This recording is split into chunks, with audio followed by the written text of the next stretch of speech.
May choirs of angels lead you into paradise, and may the martyrs come to welcome you, to bring you home into the holy city, so you may dwell in New Jerusalem. May holy angels be there at your welcoming, with all the saints who go before you there, that you may know the peace and joy of paradise, that you may enter into everlasting rest.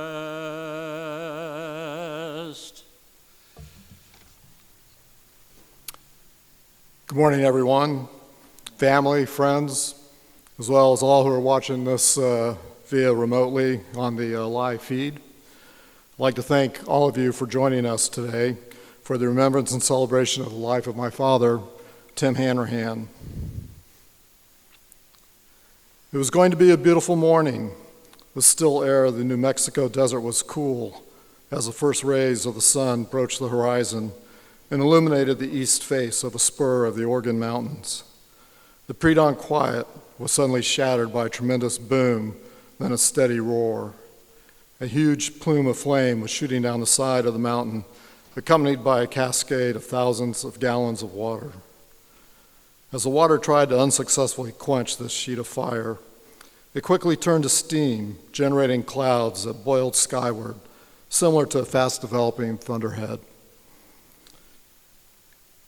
Inside a pillbox-like concrete building located on the side of the mountain above the flame, a young, lanky Texan looked over at his boss and grinned. The boss smiled back. They were sitting at consoles with other technicians in the control room of the recently modified and approved 100,000-pound rocket engine test stand located at the U.S. Army's White Sands Proving Ground. The motor they were testing was from a German V-2 rocket, the same rockets which had struck fear in many British during the waning days of World War II. Shortly after the end of World War II, a team of German scientists, led by Dr. Werner von Braun, and over 300 captured V-2 rockets had arrived at White Sands. Now, using the Germans' expertise and guidance, the U.S. would use these V-2s to begin the exploration of space and develop new and larger missiles. The U.S. entry into the space age had begun. That lanky Texan, my dad, had been responsible for the design and construction of that test stand, as well as developing the test procedures for the V-2 engine. In those days, young engineers worked hand in hand with the construction workers and technicians, sweating alongside in the hot desert days as they turned wrenches and built the test stand. The first test firing was the culmination of many months of hard work by all involved. After the test was complete and silence was once again restored to the desert, my dad's boss tossed the keys to the control room over to my dad. "You built it. It is now yours to run," he said. "You are now the chief." So my dad became the chief of the 100,000-pound rocket motor test stand, and thus began his career as a steely-eyed rocket man, and he was only 21 years old. Born in El Paso, Texas, Timothy H. Hanrahan was the son of an Irish immigrant, Timothy B. Hanrahan, and Mary Ward, a Texas native of mixed Irish and German descent. My mother always claimed 100% Irish lineage, and she was quick to downplay the 25% German ancestry of my dad. She disliked my dad's middle name. The H in Timothy H. Hanrahan stands for Herbert. Definitely not a name for the Irish side of the family. My dad could be stubborn at times, a trait my mother blamed on the German blood which tainted his Irish bloodline.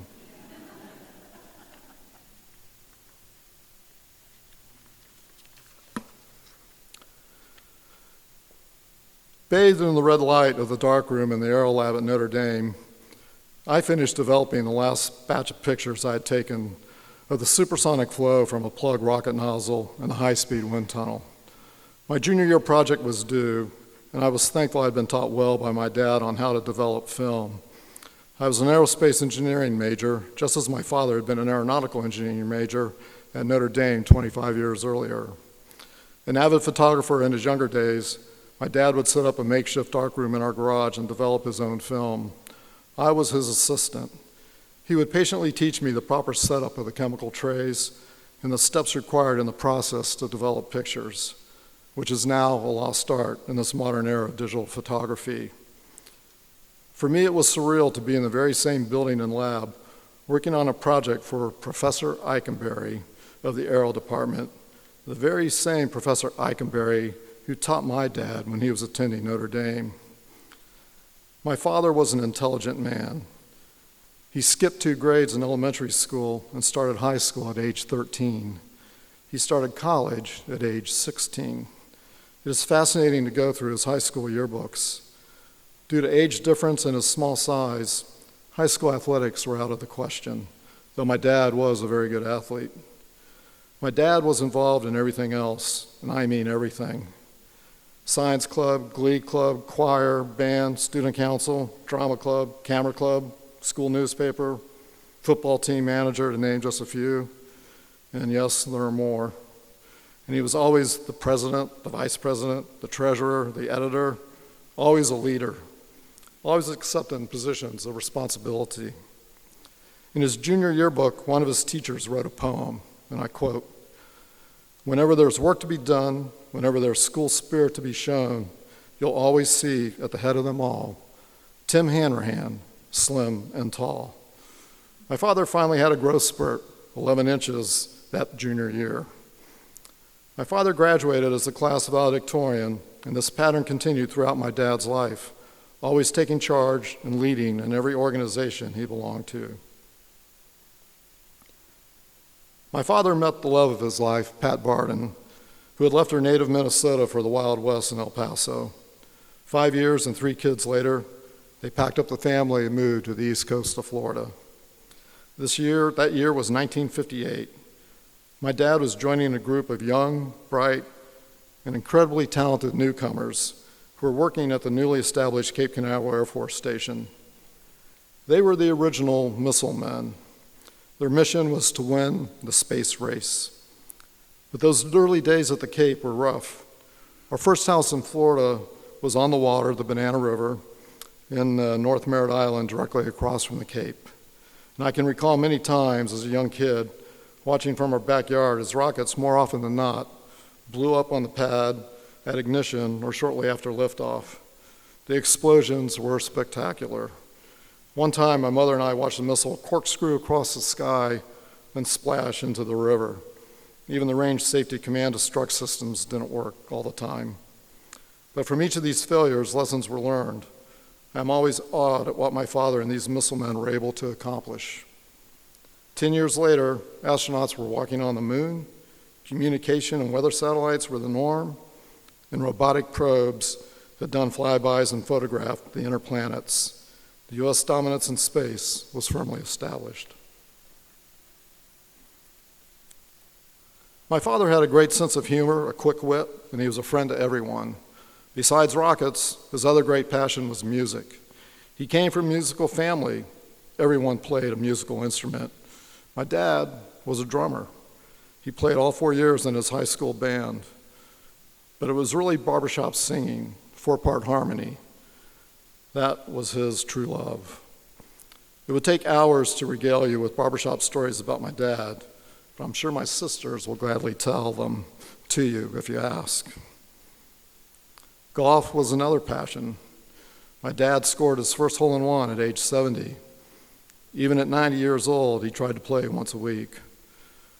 As a young adult, he played on several men's softball teams. He was quite the first baseman. And of course, Notre Dame football consumed him in the fall. My dad was a spoiled, fighting Irish fanatic. The 4 years which he attended Notre Dame, the football team never lost a game and were 3 times national champions. You really did not want to be around Timothy H. Hanrahan if Notre Dame was losing or worse, lost a game. And for baseball, he was a diehard Yankees fan. Being a true native son of the great state of Texas, My dad didn't own a pair of cowboy boots and a Stetson cowboy hat, and those are out there on display in the hall. I believe he also had a few string ties. He also had a few Western colloquialisms. The most favorite was his greeting whenever he came home and he walked into the house. And I'm going to ask all my niece and all my nephews to shout it out. He would always announce his arrival saying, awesome. Blue sky, green earth. Blue sky, green earth. My dad and I were cavorting through the air southeast to Washington, D.C. in a Citabria, a small tandem aerobatic airplane. Loops, hammerheads, Cuban 8s, spins. My dad and I were laughing as we each took turns on the controls, flying various aerobatic maneuvers. Dad had learned how to fly while in college, but work, marriage, and children had pushed that pastime aside. I was impressed at how well he could still fly in an airplane. He'd always wanted to be a test pilot, but a heart murmur shattered that dream. Airplanes and rockets may not have hearts beating under their aluminum skins, but they do have a powerful way of connecting the hearts of those who know, work on, or fly them. Airplanes and rockets touch the hearts of these people and bring to life a part of their souls that is too difficult to put into words. If you want to know the secrets of a pilot's or a mechanic's heart, then look into their eyes when they see an airplane dance across the sky, or a rocket leaving a large contrail as it climbs on a pillar of fire into space. You will be closer to touching their hearts and souls. In my mother's eulogy, I talked about how women are great communicators, how they are better at verbalizing feelings, while men and boys are different. A wordless act such as playing catch or fishing, where there's little or no verbal dialogue, are often expressions of an acceptance of love. Fathers and sons rely more heavily on symbolic action, shared activities, and unspoken understanding. Airplanes, cars, boats, trucks, tractors. It is often a piece of machinery that allows fathers and sons to share adventures and life experiences that create strong bonds of shared affection. Aviation and space were that bond for my dad and I. But now it is time for me to verbalize how I feel. Dad, I had hoped that day would never come when I'd have to bid you farewell. You were always my strength, my guide. You taught me to go on no matter what. You taught me to never be afraid. You are my hero. Farewell. I love you. I will miss you. My brother-in-law, Brian Rodriguez, summed it up best in a wonderful text message to me the day my father died. And with Brian's permission, I quote, "Tim soared into the heavens like so many men he helped put into space. I can see Pat smiling from ear to ear, wearing her pearl necklace, as my father walked through the gates of heaven," end of quote. And I am sure that as my dad entered those gates, he announced his arrival by saying, "Howdy, howdy."